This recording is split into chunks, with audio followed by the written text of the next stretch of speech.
We are at the American Century Championship at Edgewood Tahoe Golf Course, and with Kyle Juszczyk. Kyle, your second time here, right? Third time. Third time. Yeah. Okay, so what's this week like for you?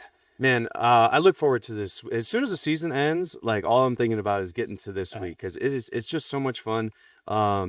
It's a competitive environment. You really feel like you're in a legit golf tournament, and that's honestly probably my favorite thing about it. I just love to compete, and no matter what it is. So I love that, but I also love all the people that you meet here. It's just top of the line, Class A people, and it really just makes for such a good week.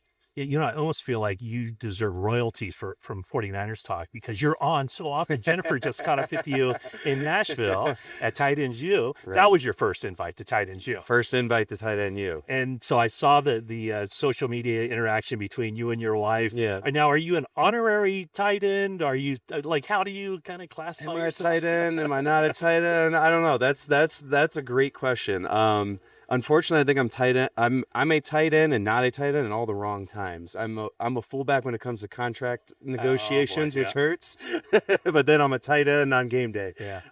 There's just aren't very many comps for fullback contracts. Not a lot of comps. You're the only one. Not a lot of actually. Although a number of guys signed some decent deals this offseason. I was happy to see that. But you've watched me play for a long time. I play everywhere. I play in that tight end position a lot.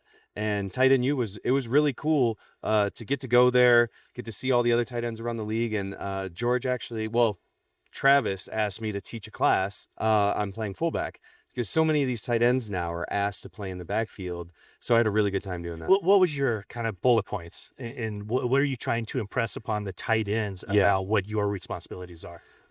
There was a number of things, but the first one I really tried to harp on was just being comfortable back there and making it look natural, because so many guys, they really look like fish out of water just because they haven't been asked to do it, just as I would be, fish out of water if I was asked to play defensive tackle. I haven't done that.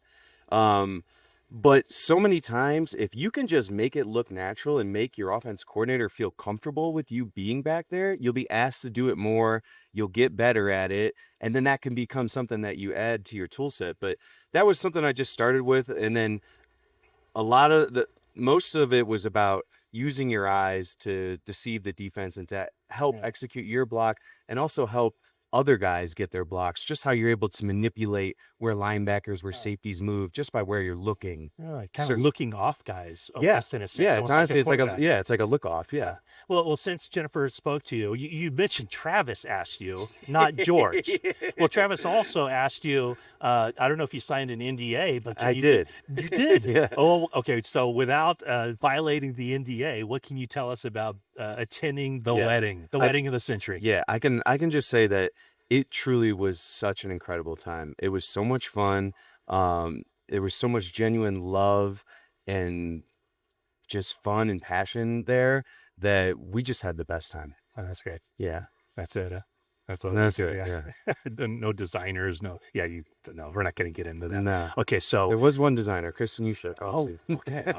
Obviously. Okay. So training camp right around the corner. I talk to you every time around this year. Yeah. I remember last year you said that you and Christian really made an emphasis to bring in that rookie class because you knew you were going to really need them. I don't see any difference this year. I mean, you're going to need these guys for sure as well. So tell me about what you've seen or what you saw in the offseason program from the rookie class. Let's start with the running back, Kalen Black. I've been so impressed by Kalen Black. He, number one, is a ball of muscle. This guy is absolutely jacked, and he's explosive.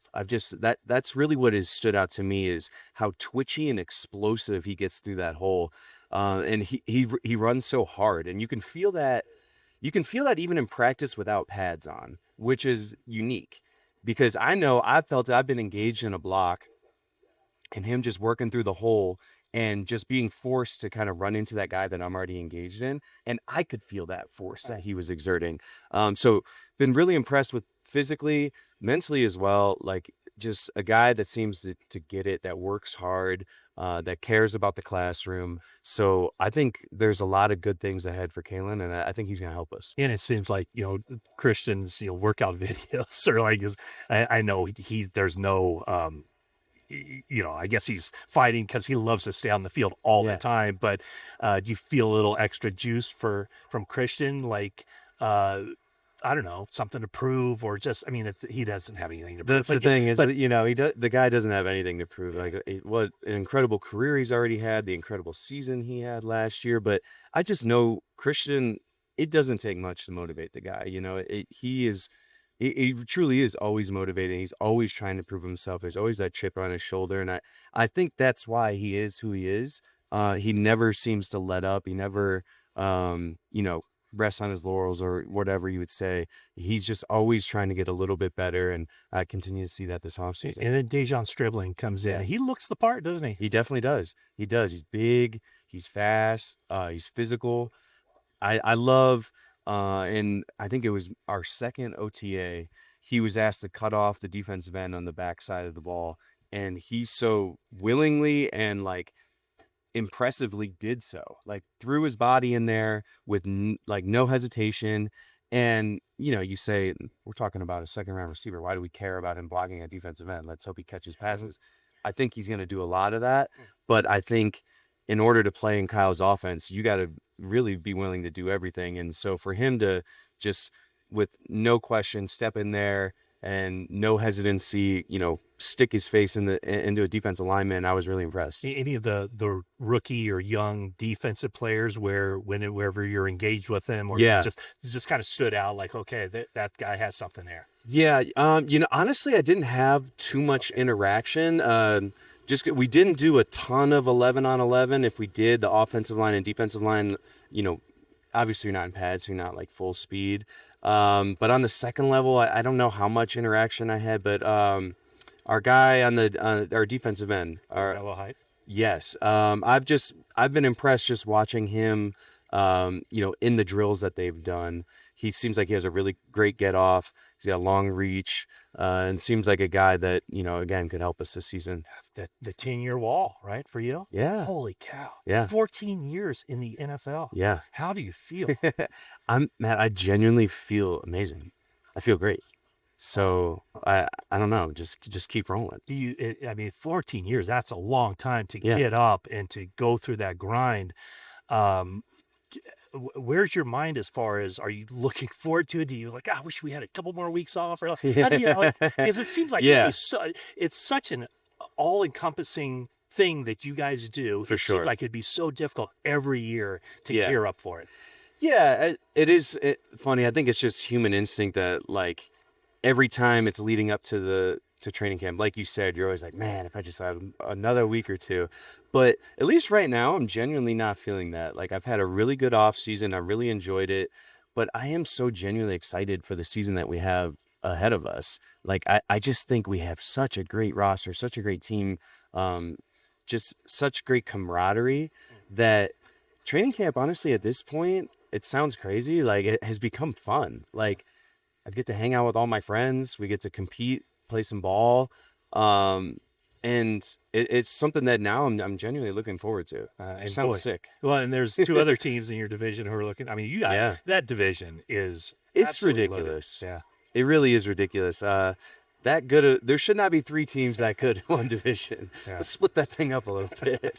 Yeah. Do you have any reaction to the big splash that the Rams made? Hey, listen, Myles Garrett, obviously best defensive player in the league. But let's not forget that Jared Verse is a very good player as well. So yeah, maybe it's not a 1-to-1 trade, obviously because Myles is, considered the best, and I think he is the best, but at the end of the day, it's still an elite player in that position. So it doesn't really change our game plan a whole lot. Everything was kind of sliding to Jared before, so we're going to just slide to Myles, and we'll handle it how we need to. We played against Myles last year, and I think we did a really good job. I think we kept him off the sack. I think you might have had one. Right? Did he? We didn't. Okay, whatever. It didn't make a difference. It didn't make a difference, But it's something we'll handle week one, and I feel good about it. And for you, like, what do you set goals? This is what I'm really focused in on this off season to, make a. Certain areas, anything like that for you? Yeah, there's always little things, and it varies each year, and like at this point in my career, like it kind of changes, and so this year I wanted to focus on, just getting a little more explosive, a little more burst, which honestly it's something I work on a lot in the off season, but that was kind of one of my goals this year, and I feel really good where my body's at right now. Last one, just being there at tight ends, I know George was doing some stuff on the field. In your mind, you're thinking, holy cow, this guy could be ready week 1. No, I really did feel that way. It was I was so impressed by the way he was moving, and I was impressed the last week of OTAs how he was moving. He was he was doing this zigzag drill, and he told me he had reached like 60 miles an hour that day, and I was already impressed with that. But then seeing him go through that warm up, I was like, wow, I really do think there is a chance that he's ready for week 1. I know him and the trainers are going to be smart about it and not try and risk anything, because we know how much George means to our team, and having him out there more than just one game is important. But I'm feeling good about the possibilities. All right, Kyle, hope you're feeling good about your golf game. I'm feeling good about the game. All right. Very good. Get a good warm up in today and let it rip. Awesome. Hey, thanks so much again. Yeah, of course. Really appreciate it. Good talking to you.